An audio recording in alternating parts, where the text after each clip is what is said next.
Bueno, vamos a empezar con este tema que es fácil, es corto, que son las vitaminas y los minerales.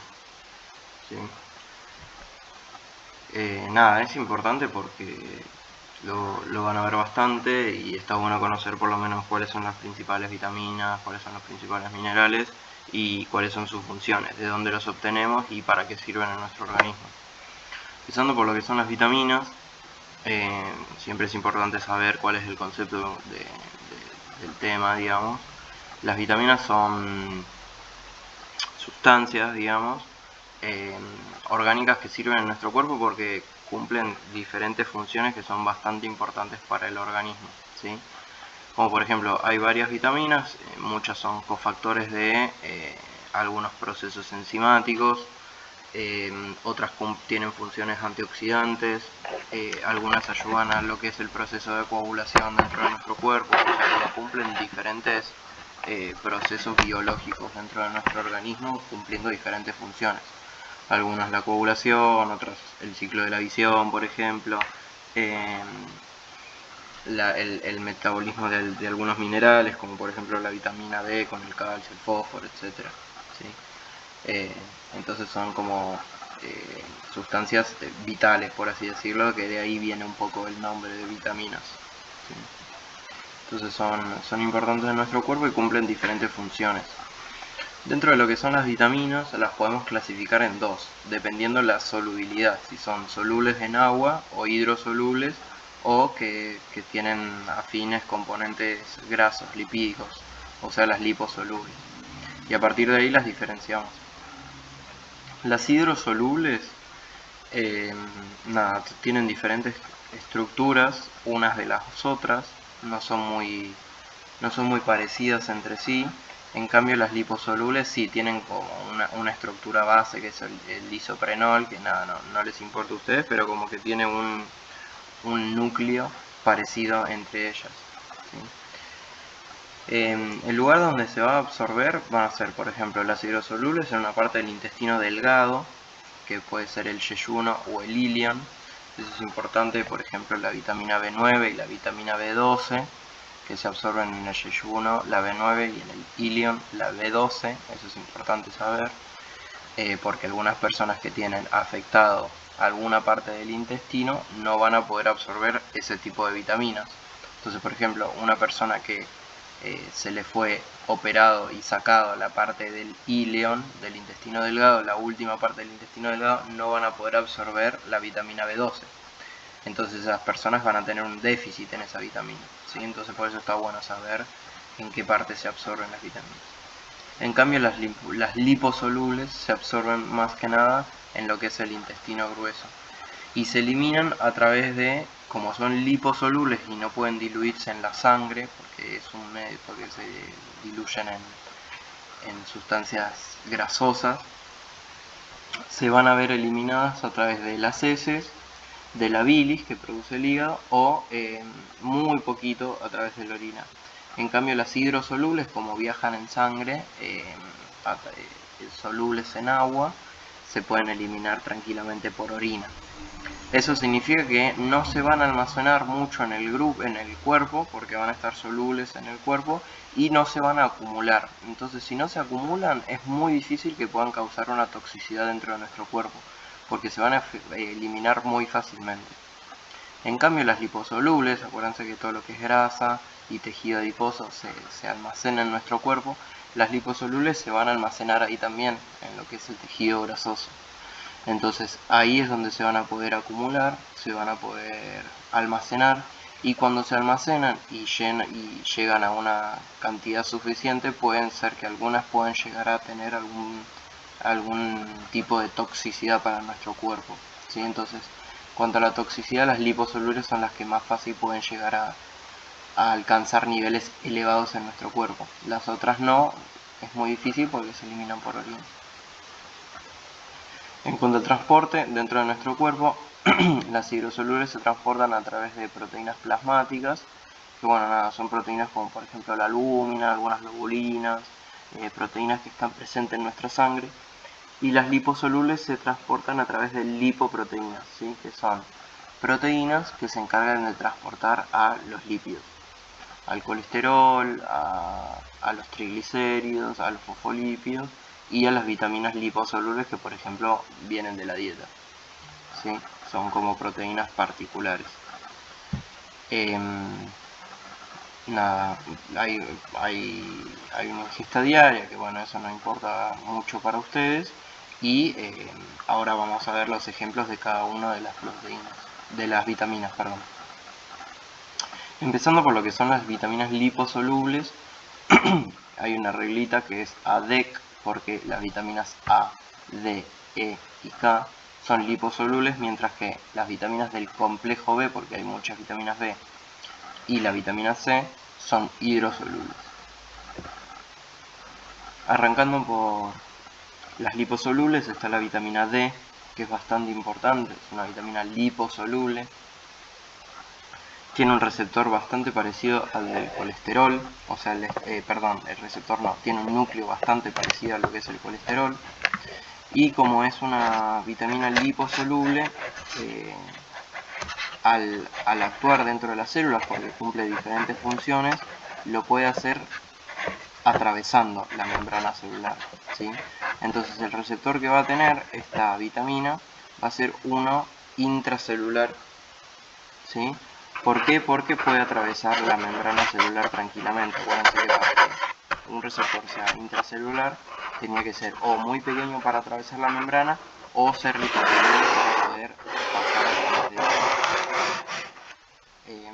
Entonces las moléculas grandes o hidrosolubles no podían atravesar. La vitamina D, como es un derivado de lípidos, puede atravesar y tener un receptor intracelular, en este caso nuclear. Se transporta obviamente en sangre, como ya dijimos, a través de hidrosolubles, y la podemos obtener de distintas formas. La fuente principal en la que obtenemos la vitamina D es de manera endógena, ¿sí? La podemos sintetizar nosotros mismos. Es una de las pocas proteínas que sintetizamos nosotros, por no decir la única. Entonces, la manera más importante que nosotros la obtenemos es a través de la exposición solar, ¿sí? Cuando nosotros estamos al sol, ahí es cuando se empieza a sintetizar la vitamina D, ¿sí? Y otra forma, obviamente, bueno, puede ser a través de la dieta. Como es una vitamina liposoluble, es muy fácil poder llegar a niveles que generen toxicidad, así que hay que tener cuidado con eso. Y bueno, también se elimina por la bilis a través de la materia fecal, porque es un lípido, ¿sí? Y así es como se eliminan los lípidos. Entonces, como yo les dije, hay dos formas de la vitamina D. La vitamina D3 o el colecalciferol y la D2 o el ergocalciferol. El ergocalciferol es el que se adquiere a través de los alimentos, ¿sí? ¿Qué alimentos? Bueno, por ejemplo, los pescados son bastante ricos en vitamina D, como por ejemplo el salmón, el atún, los langostinos, y después otros alimentos, por lo general de origen animal, como el huevo o el hígado, o los lácteos, y por ejemplo los hongos, que también son bastante ricos en vitamina D. Después, la otra forma en la que nosotros obtenemos la mayoría de la vitamina D es a través de la exposición del sol con el colecalciferol.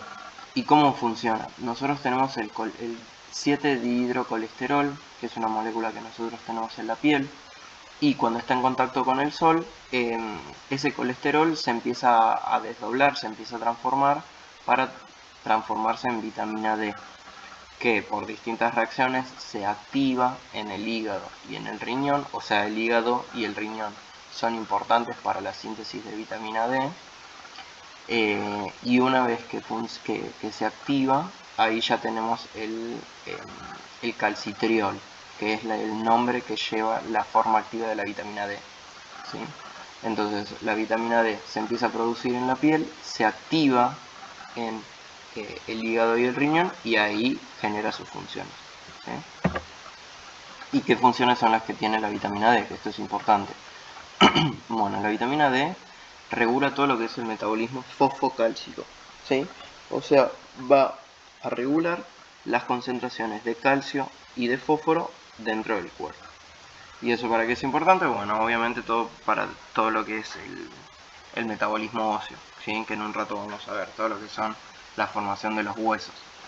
Entonces, ¿por qué es hipercalcemiante e hiperfosfatemiante? Porque todo lo que hace es aumentar las concentraciones en sangre de calcio y aumentar las concentraciones en sangre de fósforo, ¿sí?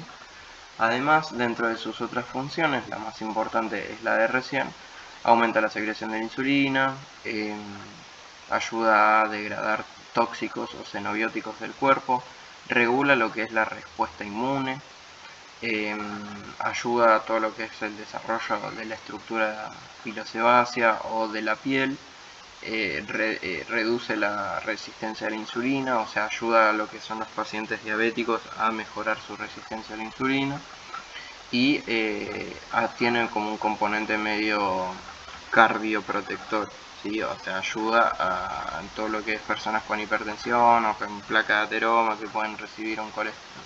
Uy, ¿qué pasa? Ahí. Que pueden tener una placa de ateroma, lo ayuda a toda esa parte, ¿sí?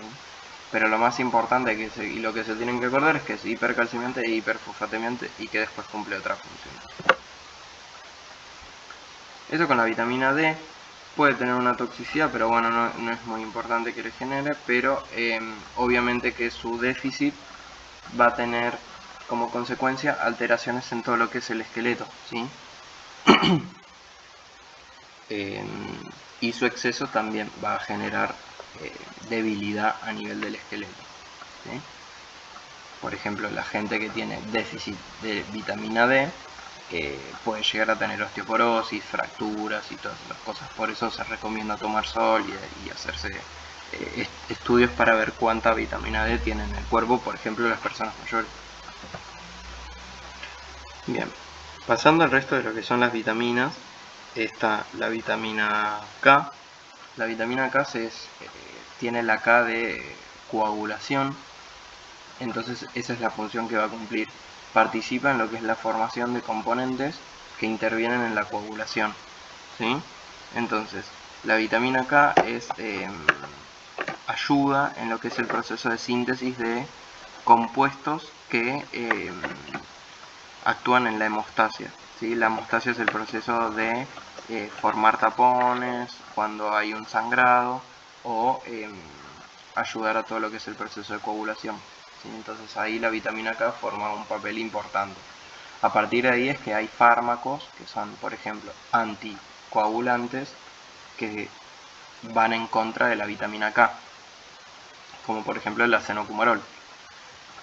El acenocumarol es antivitamina K, entonces como elimina la vitamina K, por así decirlo, disminuye la coagulación de las personas, ¿sí? Por ejemplo.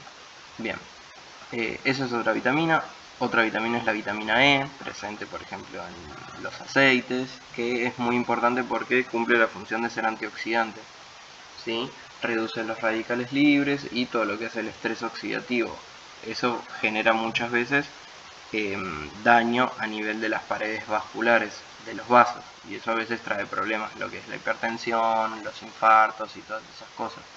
Entonces la vitamina E es muy importante porque tiene una función antioxidante. La vitamina A, por otro lado, se obtiene, por ejemplo, de lo que son los beta-carotenos, que son todas las frutas o verduras que sean más o menos de color naranja, por ejemplo la zanahoria, y por eso es que se asocia la zanahoria a tipo la buena visión. ¿Por qué? Porque la vitamina A ayuda a lo que es la visión nocturna, ¿sí? A que nosotros podamos adaptar la visión a la noche. Vieron que cuando está todo oscuro nosotros como podemos tener un poco de diferenciación de los objetos cuando están en la noche. Bueno, eso es parte de la visión nocturna, ¿sí? Y eso hace la vitamina A. Además, ayuda a lo que es la diferenciación de tejidos y al crecimiento del embrión. Y tiene una parte todo antioxidante, más que nada por los beta-carotenos. Seguramente hayan visto que hay algunas cremas que tienen vitamina A y eso ayuda porque la vitamina A sirve a lo que es la diferenciación de tejidos, a que los tejidos se regeneren y ayuda a lo que es el proceso de cicatrización. Entonces es por eso que algunas cremas usan vitamina A, porque esa es la función de la vitamina A, ¿sí? Bien, ahora pasando a lo que son las vitaminas hidrosolubles, o sea, las que son solubles en agua y se eliminan por orina, entonces es muy difícil que tengan una toxicidad. Tenemos a la vitamina C. La vitamina C también se llama ácido ascórbico. Es una vitamina hidrosoluble que se obtiene por la dieta. Principalmente se obtiene por la ingesta de cítricos, ¿sí? Por ejemplo, bueno, seguramente vieron que el limón o la naranja, la lima y todos esos tienen una gran fuente de vitamina C, ¿sí? Entonces nada, se incorporan a través de la dieta. La vitamina C es muy inestable, o sea, una vez que se tiene la fruta, por ejemplo, y se corta y se quiere usar, hay que consumirla medio rápido, porque si se deja mucho tiempo al aire libre, por ejemplo, se oxida, o si se cocina también la vitamina pierde sus propiedades. Entonces es una vitamina bastante inestable. Por ejemplo, vieron que los jugos exprimidos en, no sé, en los hoteles o en la playa, como que se exprime mucho jugo, y después queda ahí, o sea, al rayo del sol o a la luz. Bueno, todo ese jugo que está bastante tiempo ahí como estancado va perdiendo sus propiedades, o sea, su vitamina C, porque el rayo del sol como que lo termina destruyendo, ¿sí? Entonces, esos jugos que están bastante estancados no tienen alta calidad de vitamina C, ¿sí? Lo mejor es comer la fruta directamente. Bueno, ¿y para qué sirve la vitamina C? La vitamina C es muy importante porque tiene actividad antioxidante, ¿sí? Tiene un efecto cardioprotector, o sea, protege el corazón, y tiene efectos anticancerígenos, ¿sí? Por esto del efecto antioxidante, para que las células no envejezcan tanto. También ayuda a lo que es la cicatrización, por ejemplo a la síntesis de colágeno y de glucosaminoglicanos, que sirven todo lo que es la parte humectante de la piel, entonces sirve bastante para la cicatrización. También participa de lo que son algunos procesos de síntesis de hormonas. Ayuda a lo que es la absorción de hierro, por eso cuando una persona está anémica, por ejemplo, y necesita tomar hierro, siempre se recomienda tomarla con jugo de naranja, por ejemplo. O las personas vegetarianas que comen, por ejemplo, legumbres o lentejas como para absorber hierro, se recomienda comerlas con limón para que el hierro se absorba más fácil. Y bueno, obviamente ayuda a lo que es la respuesta del sistema inmune, ¿sí? Ustedes tengan en cuenta que, por ejemplo, en invierno, que es por ejemplo la temporada de algunos limones, las naranjas y las mandarinas, que son frutas que tienen alta concentración de vitamina C, nos ayuda a lo que es la respuesta inmune para poder atravesar el invierno e intentar de no enfermarnos, ¿sí? Por eso es que se asocia un poco a lo que es la vitamina C, el invierno y lo que es el sistema inmune, ¿sí? Pero bueno, básicamente esas son sus funciones. Cuando está en déficit, se forma una patología que ya no es muy común, pero que se llama escorbuto, que nada, como dato anecdótico, el escorbuto se llamaba la enfermedad de los marineros, porque los marineros cuando naufragaban no se llevaban obviamente frutas, entonces la vitamina C era algo que les faltaba a ellos. Y cuando vos tenés un déficit de alguna vitamina o de algo, tenés el efecto contrario a las funciones de la vitamina, ¿sí?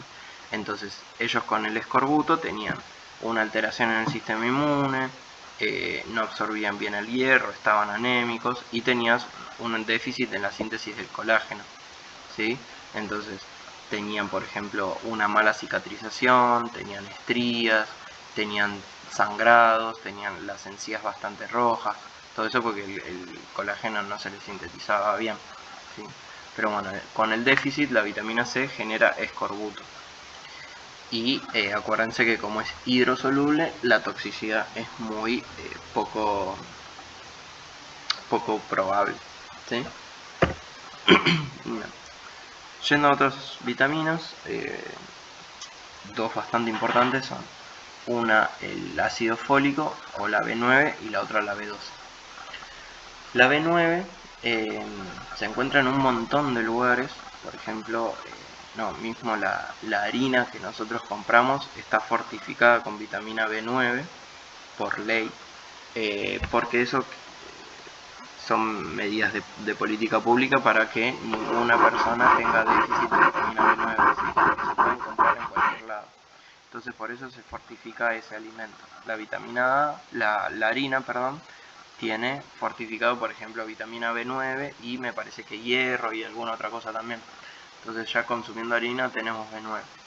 ¿Y por qué es importante y por qué la gente quiere, el gobierno quiere que haya bastante B9? Porque la vitamina B9, la función que tiene es la de ayudar al desarrollo del sistema nervioso central en las primeras semanas de gestación, ¿sí? Ayuda a cerrar lo que es el tubo neural y a que el cerebro del embrión se pueda gestar, ¿sí? Se pueda cerrar y se pueda desarrollar. Cuando una embarazada tiene un déficit en la vitamina B9, se producen problemas en el tubo neural y en el desarrollo del sistema nervioso del embrión, ¿sí? Y eso obviamente después les va a traer problemas neurológicos al bebé, ¿sí? Bien, además ayuda a todo lo que es la síntesis del ADN o del ácido desoxirribonucleico y al metabolismo de la histidina, que bueno, nada, es una molécula que cumple distintas funciones en nuestro cuerpo. Cuando nosotros tenemos un déficit de esta vitamina, bueno, ya les dije que a nivel del feto del embrión va a generar una alteración en el cierre del tubo neural que va a traer problemas neurológicos, y en el adulto, como participa en lo que es la síntesis de ADN y de las células, va a generar lo que se llama anemia megaloblástica, ¿sí? Es un tipo de anemia. Nosotros, la definición de anemia es cuando nuestros glóbulos rojos tienen poca hemoglobina o tenemos un hematocrito, que es la concentración de glóbulos rojos en una muestra de sangre, muy baja. Entonces cuando tenemos anemia significa que los glóbulos rojos y la hemoglobina están bajos, y eso significa que el oxígeno que está en nuestros glóbulos rojos está disminuido en concentración y lleva menos oxígeno a nuestro cuerpo, ¿sí? Entonces cuando estamos anémicos estamos más cansados, rendimos menos, podemos sintetizar menos energía, entonces estamos como todos medio como para abajo. Entonces en un déficit de esta vitamina, de la B9, podemos llegar a tener una anemia que se llama megaloblástica, ¿sí? Porque hay una alteración en la síntesis de las células de la sangre, porque la B9 ayuda a lo que es el metabolismo de la histidina y del ADN, ¿sí? ¿Cómo se previene? Bueno, nada, consumiéndola, y por eso a las embarazadas se le dan suplementos de vitamina B9 para que no haya alteraciones en el sistema nervioso. Bien, y después está la B12 o cobalamina, que es otra vitamina hidrosoluble. Esta vitamina tiene como característica, tiene un receptor particular que es un receptor de tipo 2 o de internalización. Y además porque las fuentes por las que se consigue son únicamente de origen animal. ¿Por qué? Porque todo lo que son los animales herbívoros, de los que nosotros obtenemos la carne, por ejemplo las vacas, ingieren alimentos que con la flora bacteriana que tienen pueden sintetizar esta vitamina B12 y almacenarse en sus tejidos. Entonces los humanos, cuando se comen esos tejidos que tienen B12, adquieren la vitamina B12 que sintetizaron las bacterias, ¿sí? Entonces es una vitamina que es producida por bacterias, pero que los animales al comerlas las guardan en sus tejidos, y nosotros al comer a los animales obtenemos la vitamina B12, ¿sí? Pero no es que se produzca por los animales, ¿sí? Se produce en los vegetales o en las bacterias, que nosotros no tenemos bacterias en nuestro cuerpo para poder sintetizarla, y por eso es que nosotros necesitamos ingerirla. La ingerimos a través de las fuentes de origen animal o a través de suplementación dietaria para las personas que no ingieran animales, ¿sí? O productos de origen animal. Bueno, la función principal de esta vitamina es la de sintetizar, por ejemplo, la metionina a partir de la homocisteína, a regenerar el tetrahidrofolato, que es la forma activa de la vitamina B9, la síntesis de mielina, que la mielina es una proteína fundamental para lo que es la transferencia de energía o de electricidad a través de las neuronas, o sea que sirve para lo que es la transmisión de señales en el sistema nervioso, la maduración celular y también la síntesis del ADN, ¿sí? Y es por eso que cuando hay un déficit de esta vitamina también vamos a tener anemia megaloblástica. ¿Por qué? Porque las células, al no tener una buena síntesis del ADN, van a salir como falladas, ¿sí? Y por eso van a salir como agrandadas y no como la forma de la célula normal, y me van a generar una anemia. Además de eso, cuando las personas tienen déficit de esta vitamina, pueden tener consecuencias a nivel del sistema nervioso central, ¿sí? Efectos desmielinizantes, porque no están sintetizando las mielinas. Entonces van a tener como propiedades neurológicas bastante alteradas. Por ejemplo, muchas personas pueden tener como debilidad en las piernas, pueden tener como temblores o sensación de hormigueo, porque todo lo que es el sistema nervioso está funcionando mal, ¿sí? Entonces, si no adquieren esta vitamina, tanto comiendo carne como algunos vegetarianos, o por la suplementación, que mucha gente necesita suplementarse, coma o no coma carne, puede generar esta sintomatología, ¿sí? Bien, esas son las vitaminas más importantes. Ahora vamos a lo que son los minerales. Los minerales son elementos químicos que son importantes en nuestro cuerpo porque cumplen funciones importantes, ¿sí? Están presentes en nuestro medio interno, adentro de las células, afuera de las células, y cumplen distintas funciones. Por ejemplo, está el sodio. El sodio es importante porque es el catión más abundante del organismo,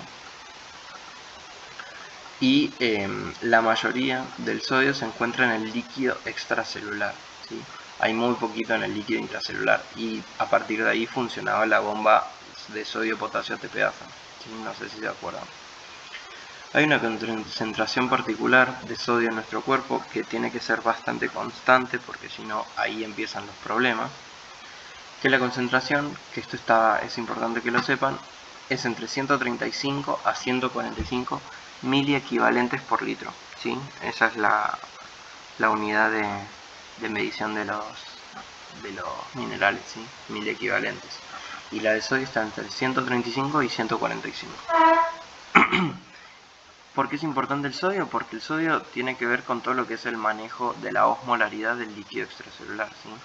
Lo que sería el manejo de los líquidos, si hay mucho líquido o si hay poco líquido.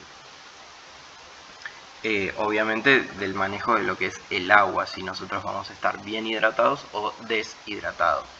Por eso la gente que come mucho sodio, o sea mucha sal, retiene mucho líquido, y eso a la larga genera hipertensión, ¿sí? Porque hay mucho líquido en los vasos y eso genera mucha presión.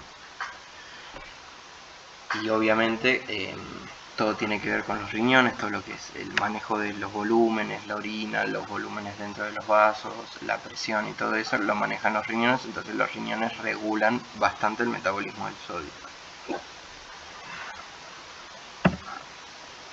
Bien, ¿qué pasa con los valores del sodio? Pueden irse para arriba o para abajo. Si la concentración de sodio en el cuerpo es menor a 135, lo que estamos es en hiponatremia, ¿sí? O sea, valores por debajo de la concentración de sodio en sangre.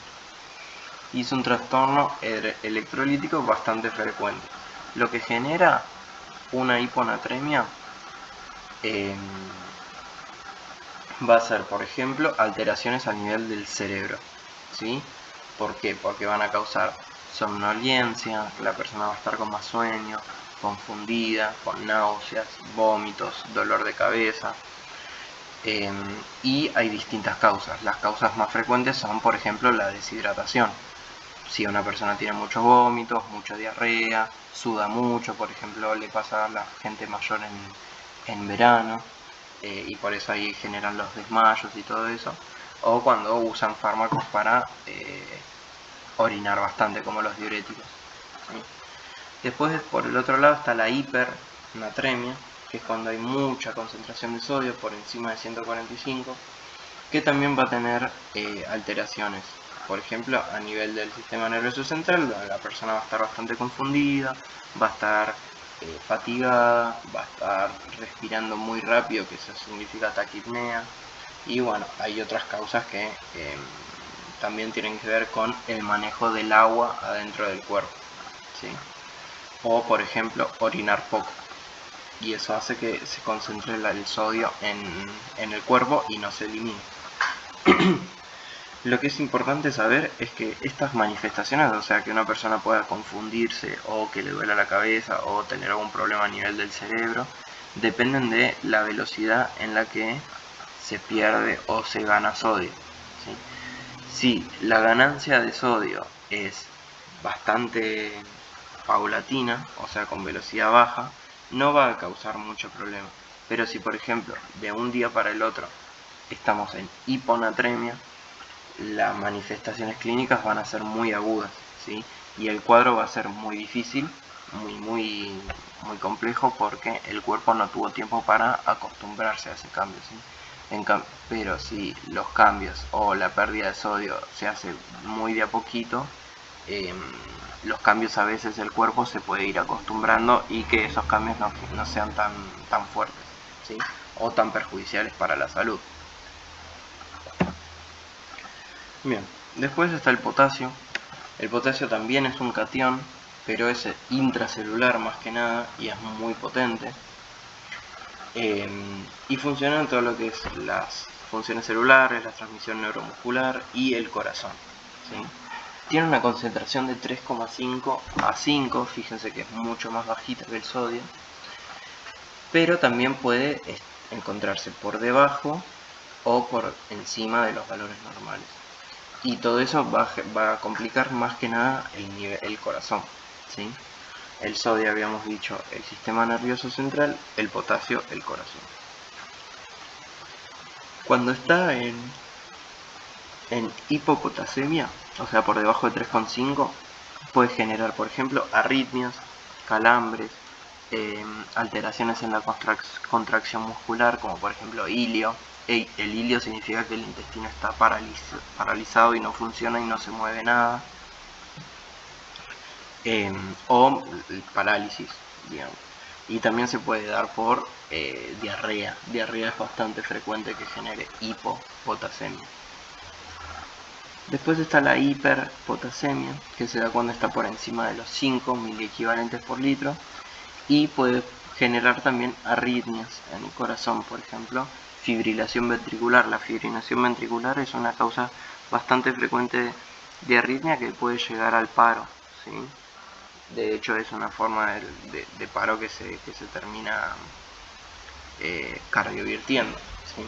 Y eso se puede dar cuando hay alguna alteración en el potasio, porque la célula se despolariza mal. Y bueno, hay distintas razones por las que puede haber hiperpotasemia, ¿sí? Bien. Siguiendo, hay otro mineral que es el cloro. El cloro es un anión, que es el principal anión del líquido extracelular. Que bueno, está bastante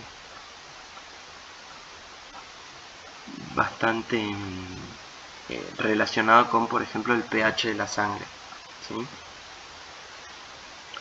y todo lo que es la acidosis o la alcalosis, más que nada la acidosis respiratoria o la acidosis metabólica, ¿sí? Los que son los cambios del pH que son bastante importantes para nuestro cuerpo.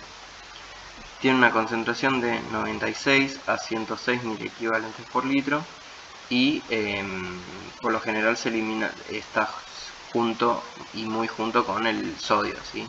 Formando cloruro de sodio. De hecho, una de las causas de hipercloremia es consumo excesivo de cloruro de sodio, que es como la sal de mesa, ¿sí? Y una causa de hipocloremia son, por ejemplo, las pérdidas de ácidos, por ejemplo, con el vómito o también la diarrea. También puede ayudar a lo que es la alteración del cloro, ¿sí? Bien, con el calcio lo importante es que el calcio es el catión más abundante del cuerpo. Tiene una distribución en la que la mayoría del calcio está contenido en los huesos y el resto está separado adentro de la célula y afuera de la célula. Afuera de la célula, bueno, tenemos distintos tipos, pero lo extracelular es lo que nosotros podemos medir y va entre un valor normal de 8,5 a 10,5 miligramos por decilitro, ¿sí?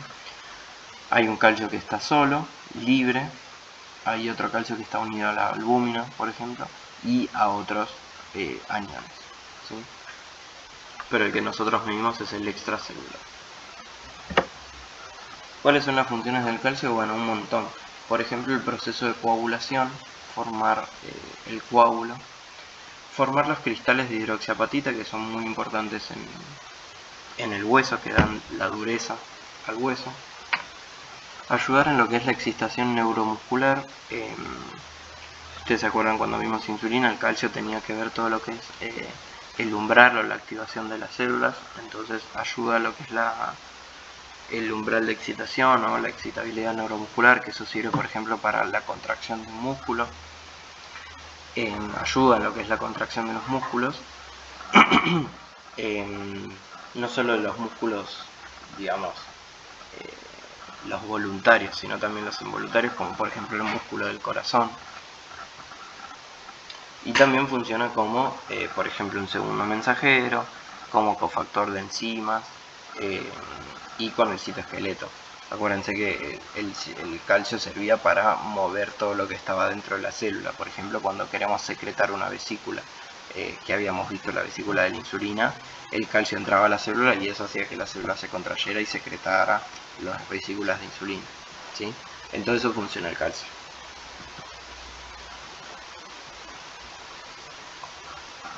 ¿Cómo incorporamos el calcio? Bueno, la fuente más conocida son los lácteos, pero hay bastante más.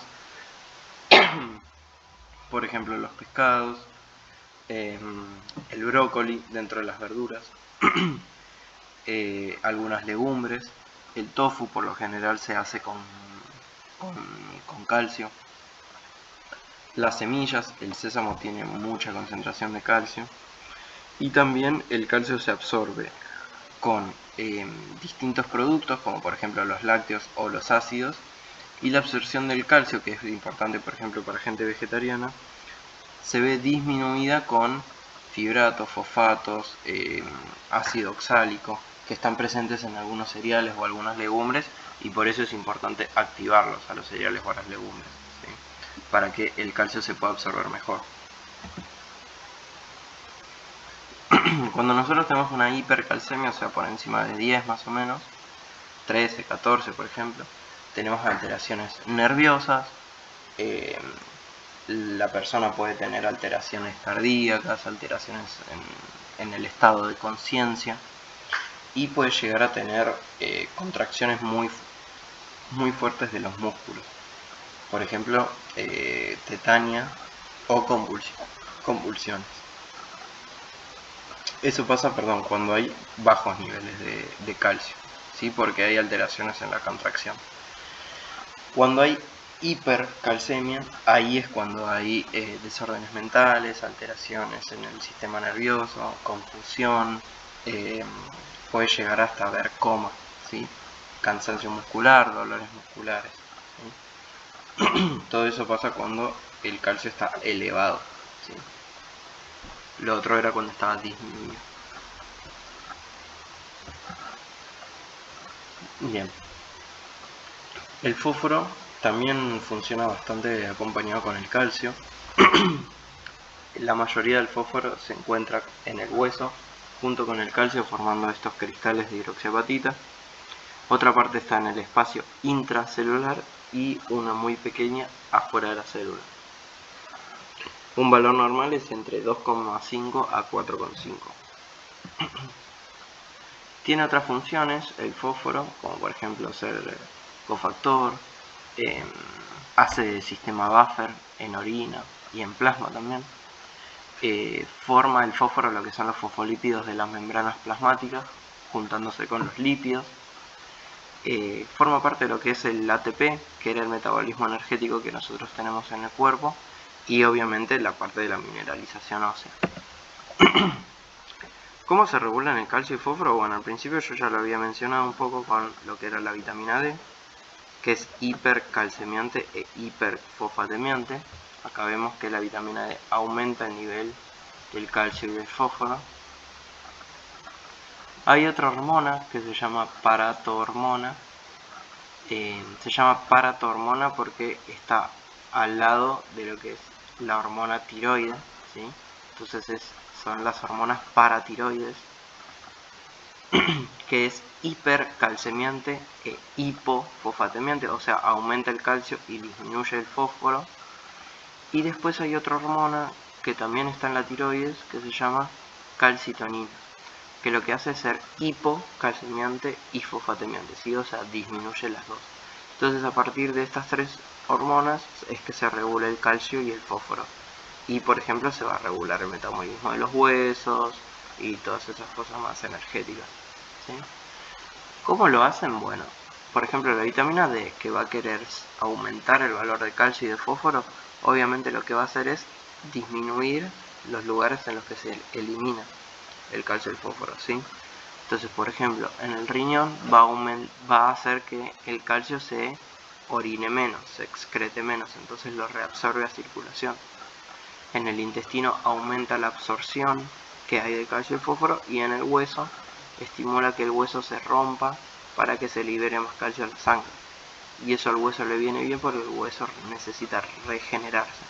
Y cuando se hace una resorción, el hueso al volverse a formar, se forma más fuerte, ¿sí? Entonces está bueno tener esta resorción ósea de los osteoclastos, ¿sí?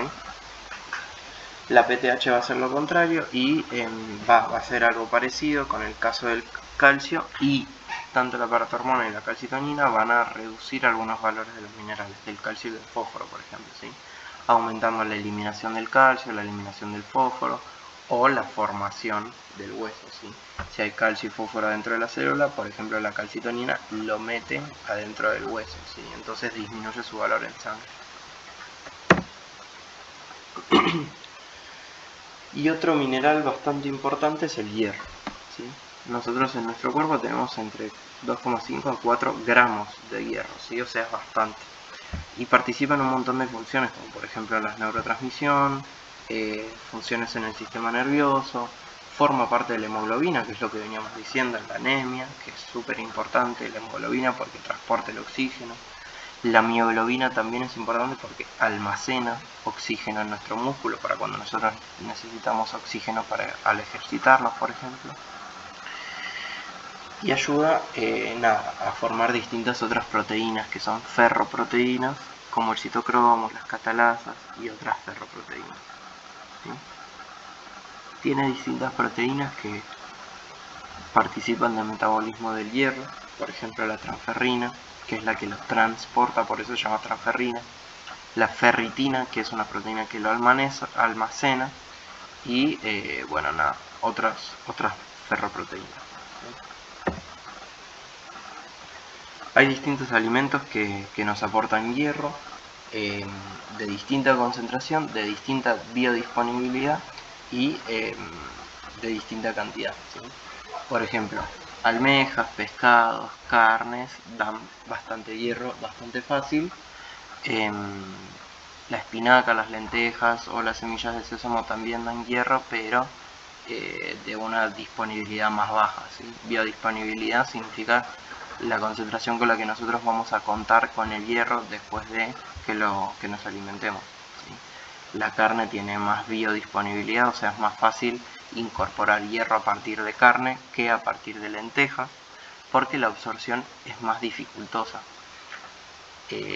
Ahí es que vamos a necesitar otras cosas para absorber el hierro, por ejemplo la vitamina C, que era lo que habíamos dicho, ¿sí?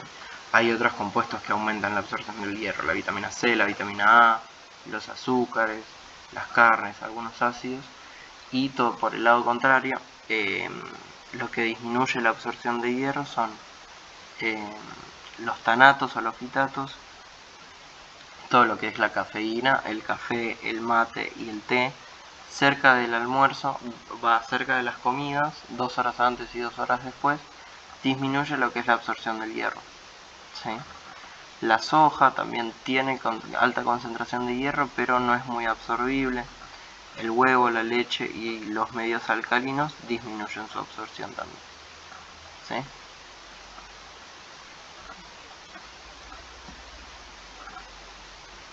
Bueno, ¿qué variables puede tener el hierro?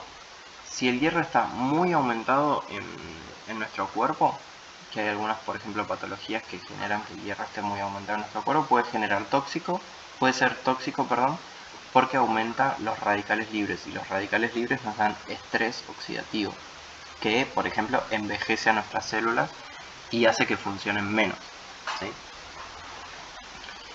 Pero, ¿qué pasa por el otro lado? Cuando nosotros tenemos un déficit de hierro, por ejemplo, en ancianos, o en gente vegetariana, o en gente que no se alimenta y tiene grandes pérdidas de hierro, como por ejemplo mujeres que menstruan, o sangrados muy prolongados.